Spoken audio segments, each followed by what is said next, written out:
চাওয়া পূরণ হয়নি আয়কর ও শুল্ক ক্যাডারের। রাজস্ব ব্যবস্থাপনা বিভাগের নেতৃত্বে এই দুই ক্যাডারের হাতে থাকলেও রাজস্ব নীতি বিভাগের নেতৃত্বে থাকছে না প্রশাসন ক্যাডার।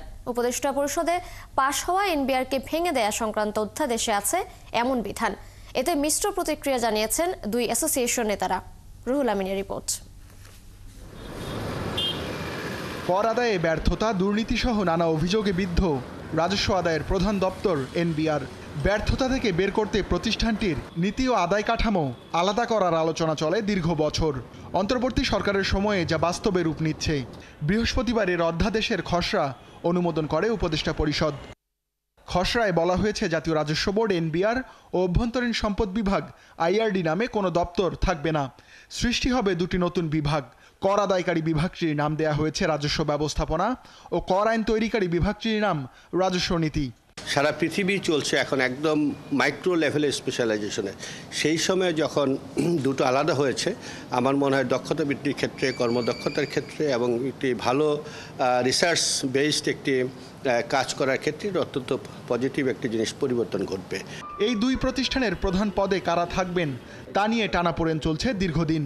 কর ও শুল্ক ক্যাডারের সদস্যদের দাবি, এনবিআরের চেয়ারম্যান পদে রাজস্ব বিষয়ে অনভিজ্ঞ কর্মচারীদের পদায়ন সংস্থাটির ব্যর্থতার অন্যতম কারণ।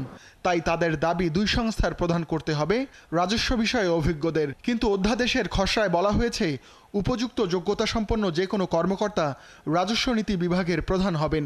এতেই আপত্তি কর ও শুল্ক ক্যাডারের।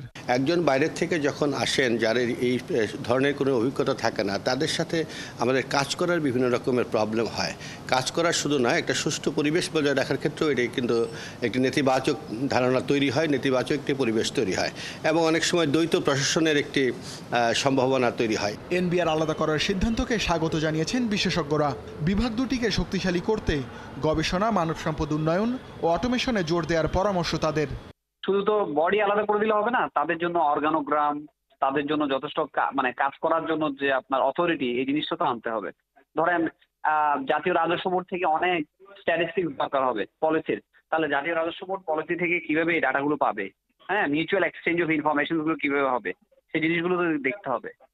তো এই জিনিসগুলো ঠিক মতো না আসলে তাহলে তো তারা পলিসির ফ্রেমিংটা সঠিকভাবে প্রয়োগ করা যাবে না। শিগগিরই আইন মন্ত্রণালয়ের ভেটিং শেষে জারি হবে অধ্যাদেশটি। এনবিআর কর্মকর্তারা জানান, জুলাই থেকে শুরু হবে নতুন দুই বিভাগের কার্যক্রম। রুহুল আমিন, ৭১, ঢাকা।